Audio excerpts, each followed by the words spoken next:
The Gentleman Voice. Critical analysis and reviews for books and movies. Tonight's feature presentation.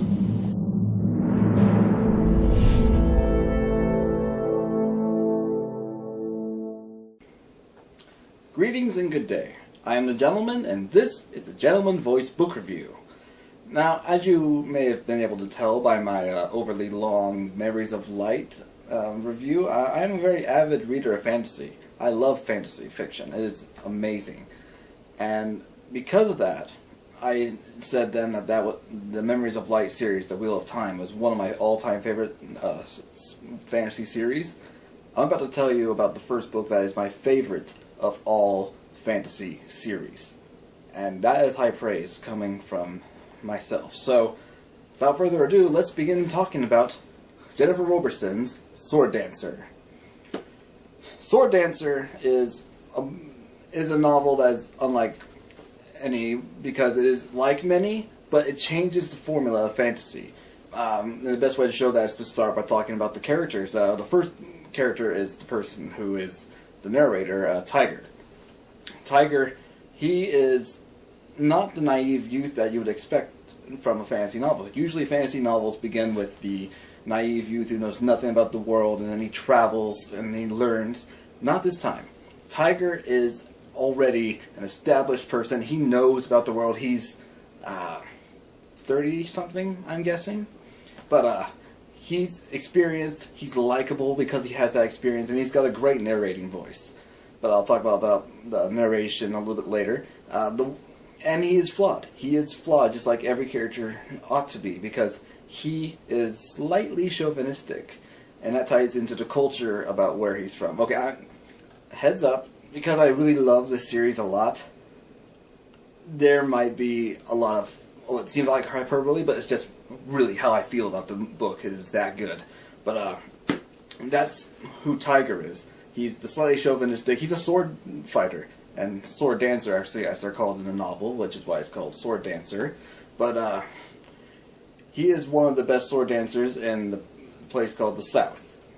Not the most original name, but it's a desert climate, and being one of the best is actually a very high honor, which it would normally be, but it is especially because he's a sword dancer.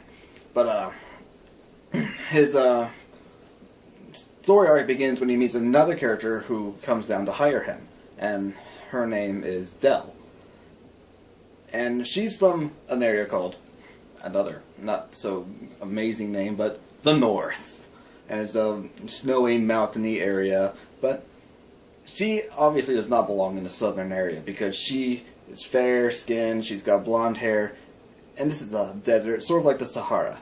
So we've got the Sahara, where Tiger's from, and we've got, let's say, Himalayas. Why not? I mean, she's from the Himalayas, or we can just say that she's from Norway, Sweden area, maybe? Could be. I don't know. But, she is also a sword dancer. She's a mysterious woman who comes down from the north and hires Tiger to be her guide through the desert land that she knows nothing about. And she, being a sword dancer in this highly chauvinistic culture, it's most unorthodox. It is the most unorthodox thing that could ever possibly happen. But it makes a new dynamic with their characters, because Tiger, being from the chauvinistic South, is kind of like, yeah, you're a sword dancer, of course, yeah, of course, I'm a sword dancer, you're not a sword dancer. And she's constantly, not really refuting that, but she does stand up for what she is, and she is a sword dancer.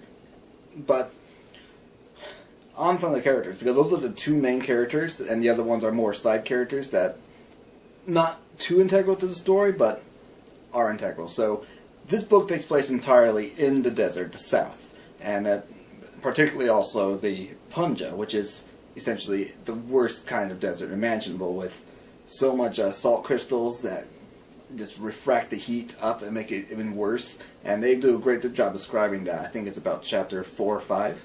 But the South being what it is, it's possible that it's indicative of the Middle Eastern area. I am not saying for certain. I'm just saying that it seems to be indicative of that area. But it's, I don't know if this is probably not a reflection on them. However, the setting seems to describe sort of like that sort of area, and I don't think that the people are, but I cannot say for certain how Jennifer Roberson pictured it. But the people in this South Desert are chauvinistic people. They're pretty much a masculine society. The men are meant to be in charge and doing work and everything, and the women are meant to be kept out of sight, wives, or, well, the best way to say it is prostitutes. But, which is why Dell is so unorthodox in that area, and she totally does not belong. But, it's also got the desert when you're not inside the dangerous cities, and the desert has all these wild animals, including sand tigers, which are described very well also. Jennifer Roberson has a great encounter with them also in the novel. But and there are also these wandering tribes, which unfortunately are pretty stereotypical to a savage tribe that you might expect in a fantasy novel, unfortunately.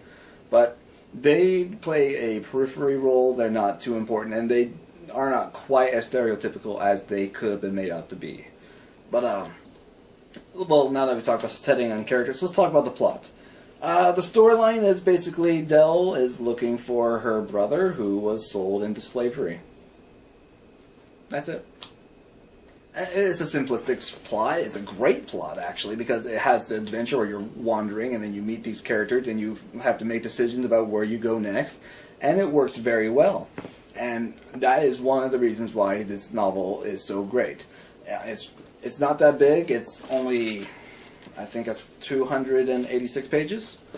And it's still, that journey where they're looking for her brother is masterfully done. It hooks you in, even though you are saying, okay, well, it's just a search and sort of rescue thing. It's not that great. It is. It is great because the way that they're doing it, the way that they travel, the danger that they face, it is amazingly written. And Jennifer Roberson is well known for the novels that she writes on her own. They are my favorites because the ones that she just writes, they are fun, they're interesting, they are always well written. There's always a mythology behind it. The mythology is not so much of a big point in this case, and there's not so much of a backstory necessary, but it is still fascinating. And that is one of the wonders of this book, because you can take, say, Lord of the Rings, and you have to have all this background information if you really, really want to be into it. The Wheel of Time, you need to know all about the background information to understand the characters and who they might be and what's going on and who these people are. And there are so many characters. This one focuses on only a few characters, and that is why it is so good. You don't need a plethora of characters to make a great story. But those stories can be good also, but this one is masterful because it focuses on two characters. And those two characters, their relationship changes over time, and it's amazing because Tiger starts out as the chauvinistic person, but as they continue on their journey trying to find Dell's brother, he becomes more open and more accepting of her points of view because he doesn't know much about her culture. In fact, he knows nothing about it.